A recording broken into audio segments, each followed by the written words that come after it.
मेरे सीने से लग जाओ, मैं समझूंगा मैंने अपने बेटे को गले से लगा लिया। चंदक नहीं आगे बढ़ा। चंदक इतना लाचार था। चंदक ने भाई सिद्धार्थ के वो वस्त्र महाराज के सामने रख दिए। महाराज के सामने रख दिए। महाराज सिद्धार्थ ने देखा है कि मेरे बेटे की यादें लौट के आई हैं, ये वस्त्र लौट के आए हैं। जैसे उन वस्त्रों को देखा, महाराज सिद्धार्थ कहने लगे, चंदक ये तूने मुझे क्या दिखा दिया? तुमने क्या दिखा दिया? तुम कहते एक बार मेरा बेटा पैदा नहीं ले चुका है, मुझे नहीं विश्वास हो रहा कि मेरा बेटे ने राजधानी को छोड़ दिया है। और कहते कहते महाराज सीना पीट पीट के रोकते हैं। तुम्हारे बेटा लाडले, अरे बेटा प्राण आधार, उठे भव के पेट में तेरे वस्त्र ने हाथ।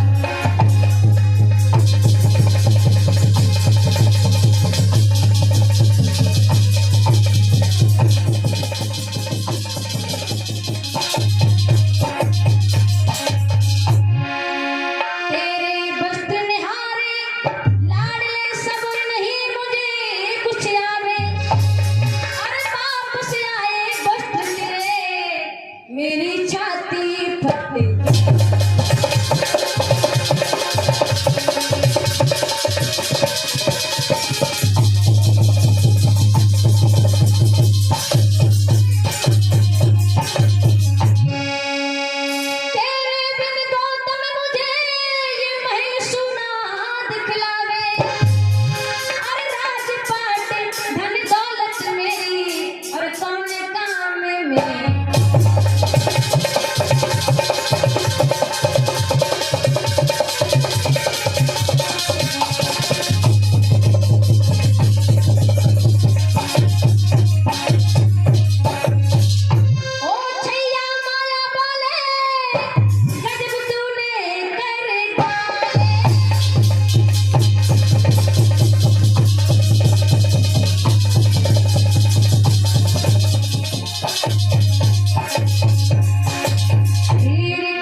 जैसे महाराज सिद्धोधन का बिलाप राजमहल में को नाम सुना है, तो परिवार के सब स्त्री पुरुष महाराज के पास आगे क्या हुआ?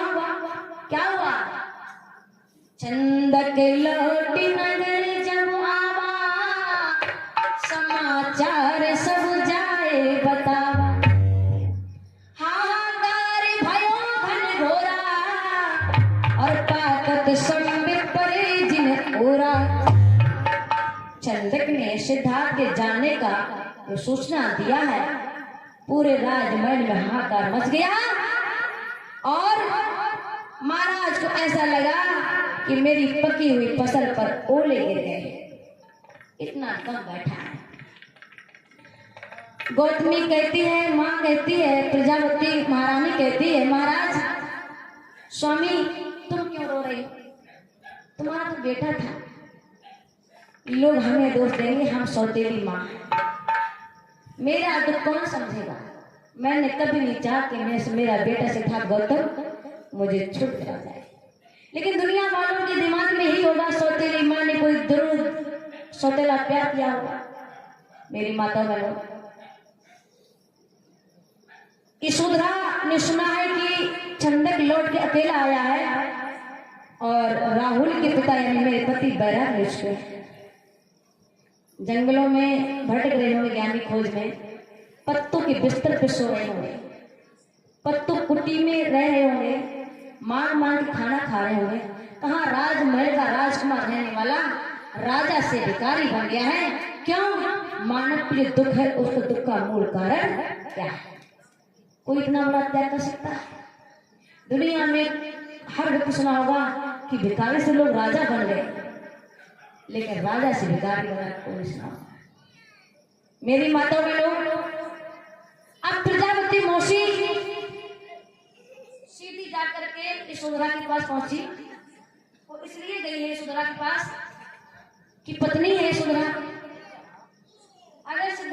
घर से निकले हैं, भाई लड़का अगर माँ से नहीं बताया तो कहीं जाएगा तो पत्नी को तो बता के जाएगा। मैया गौतमी इस जगह पर पहुंची है और जाके बोली है, बहू, जैसी बहू शब्द कहा, गौतमी के शब्द को सुन के माँ को देख करके यशोधरा को रोना आ गया। मौसी बोली, बहू तो रो रही है, मैं मानती हूँ तेरे पे दुख है, मैं क्या करूं, मैं तो माँ हूं, हमसे नहीं बताया होगा। ये बता, जब वो मेरा बेटा जब राजमहल को छुप जा रहा था तो कुछ बात हुई थी, कोई बात हुई थी, कुछ चर्चा हुई थी, कुछ बताए गए थे? आंखों में आंसू आ गए सुधरा के। सुधरा बोली, माँ मुझसे कुछ भी नहीं कहा, मैं तो सोती रही, जब वो गए थे तो मैं सो रही थी, इसीलिए माँ मुझे दुख है इस बात का कि वो चले गए।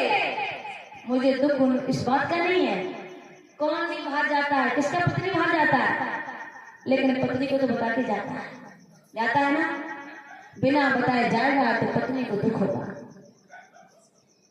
कहने लगी, माँ मुझे उनके जाने का दुख नहीं है, मुझे पता था एक ना एक दिन व्यक्ति मुझे छोड़ चला जाएगा, लेकिन जाते वक्त मेरे से कुछ भी कह के नहीं गए।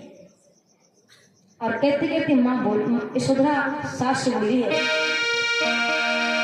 प्यारे प्यारे सजन क्यों गए हो विपिन ना जगाया, प्यारे प्यारे से क्यों ये छिपाया,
यशोधरा कहती है, माँ मुझसे कुछ भी नहीं बात हुई।